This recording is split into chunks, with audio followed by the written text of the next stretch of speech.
Cruz. Well, I appreciate the sentiments of comedy and bipartisanship and the bipartisan lunch, but I want to take a minute and reflect on an aspect of how this committee is proceeding that has not reflected that spirit.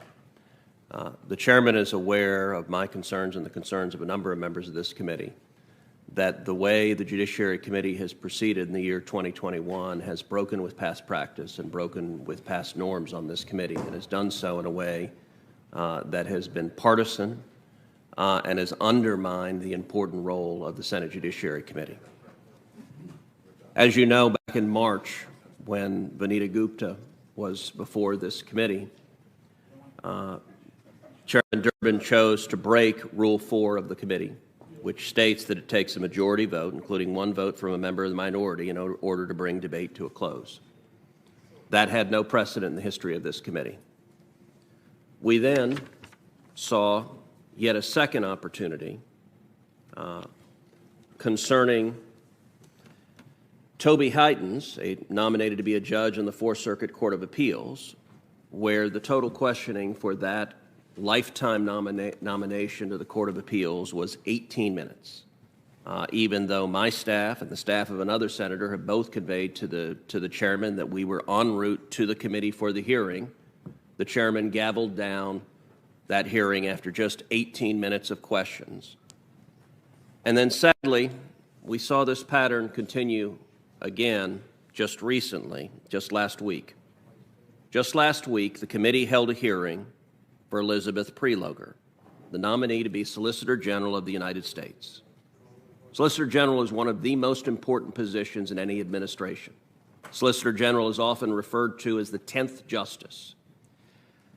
And yet, the hearing this committee held for the nominee for Solicitor General allowed precisely 20 minutes of questioning. After the debacle of the nominee for the judge for the Fourth Circuit, Chairman Durbin told this committee that he intended to conduct things differently, to actually have some acknowledgement of comedy.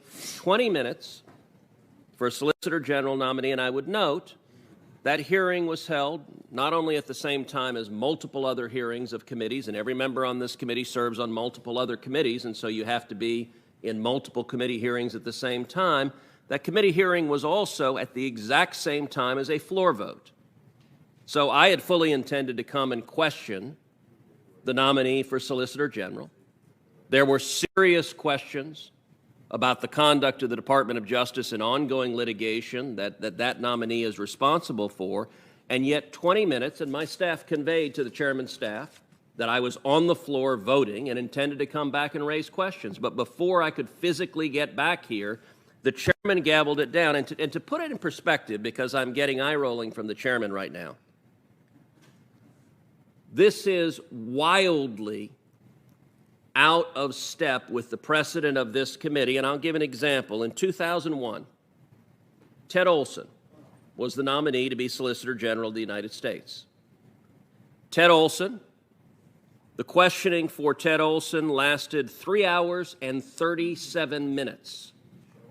At the time, Senator Schumer and Senator Durbin both questioned for 15 minutes each. Senator Leahy questioned for nearly 20 minutes. And here's what Chairman Durbin said at the time after 3 hours and 37 minutes. I want to quote Chairman Durbin. "I do sincerely regret that we have two nominees today because 15 minutes is not enough for posts of this importance to be considered in tandem." Chairman Durbin was right 20 years ago. And this is now a pattern 3 times in a row of running roughshod over the rights of this committee to question nominees. And listen, I recognize there's a Democratic majority, the barest majority humanly possible, but there is one. But the conduct of Chairman Durbin is wildly out of step with the conduct of Chairman Leahy before him, with the conduct of Chairman Graham before him, with the conduct of Chairman Grassley before him. And there will come a time, particularly for the new members on this committee who have not yet had the opportunity to serve in the minority on this committee, there will come a time when the gavel is on the other hand. And so the fact that a Democratic chairman can ramrod through partisan proceedings 20 minutes objectively is grossly inadequate for a nominee for Solicitor General. And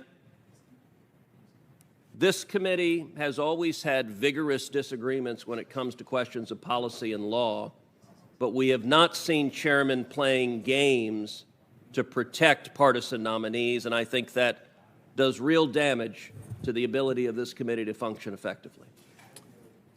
The chair would respond. It is not within my power to determine how many senators attend this hearing and the length of their questioning. That is up to the individual senators to make the decision. If there's an important witness, they have ample opportunity to come and ask questions and even ask for a second round if it's appropriate. I can't control that, and I'm not going to set a timer and say, well, it'll be 1 hour for this witness and 2 hours for the next. The second point I want to make is somewhat personal, but I want to make it clear to every member of the committee. You raised this point once before, that you were, quote, on your way, and I closed down a hearing. I went up to you and right in that corner and stood and said, I'm sorry, I didn't realize that. It'll never happen again. Now, let me tell you what happened. I know you had staff present, but let me tell you what happened when I heard in this last hearing that you might be coming. Senator Cotton finished questioning, and when he finished questioning, I was told you were, quote, on your way. And then I turned to your staffer, and I don't want to cause any problems there, and said, where is he? She said, I don't know, but I think he's on his way. We waited and still didn't hear.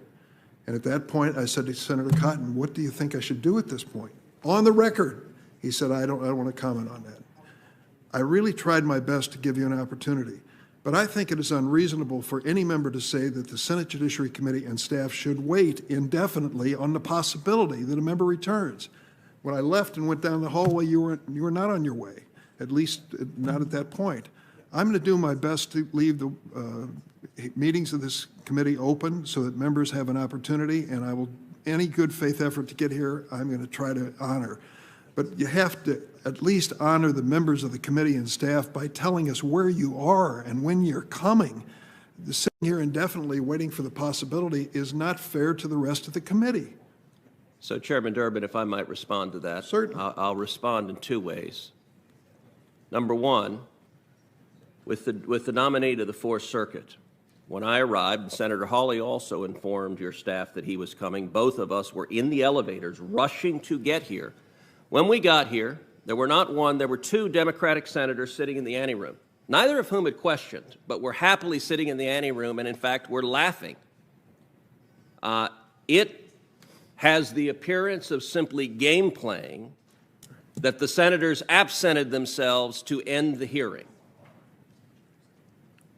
As it concerns the Solicitor General nominee. Wait a minute. The Solicitor General nominee, hold on, you can respond when I'm done responding. 2 members leaving the floor does not mean the committee is out of business. It's my decision with this gavel as to when it's out of business. I understand, did my best but my for you. point is that the Democrats were in the anteroom, they did not ask questions, and their absence is what gave the chairman the excuse to gavel down as well. There's no one here to ask questions because the Democrats were right outside the door. But secondly, the Solicitor General nominee was the second panel of the day. No senator can anticipate when the first panel is going to be over, so it's impossible to plan, I want to be there at X time, because the chairman scheduled the Solicitor General as the second panel of the day. And when the chairman has great umbrage, how could I know where you were? Well, it wasn't complicated. There's buzzing on the clock. I was standing on the floor of the Senate casting a vote, and I had to physically come from the floor of the Senate to here. I asked your staff to tell me how long you would be, and they said I was coming from a vote. She said she didn't know, and I don't want to push her under the bus. That's 20 unfair. minutes is objectively unreasonable. It is unfair for the you, Solicitor for any General member to nominee. expect this committee to just stand in abeyance and wait for the possibility of your return. Chairman Durbin, amazingly, every other committee chairman actually manages to have hearings where nominees have appropriate time for questioning. It is only the Judiciary Committee that I have seen this kind of gamesmanship, and it is only in the last 9 months. 8 years on this committee, neither Chairman Leahy nor the Republican chairman played these kinds of games. It has only been during Chairman Durbin's tenure that has happened on this committee. And by the way, if you want to go back to past nominees for Solicitor General, You can see there's consistently over an hour for the hearing for Noel Francisco, an hour and 56 minutes for Don Verrilli, an hour and 34 minutes for Elena Kagan. There is a long history of this committee questioning nominees for the Solicitor General position.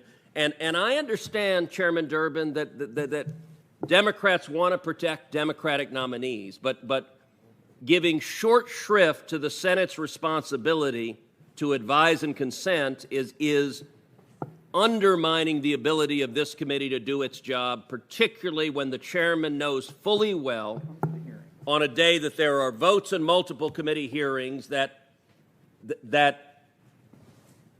it takes time for members to physically get here. And that is true of every member here, which is why other committee chairmen manage to hold hearings open for sufficient time to actually question nominees. It is not unreasonable for members to notify the committee if they are on their way, and I will do my best to accommodate Republicans and Democrats in that circumstance. I always have and I always will. With that, the meeting's adjourned.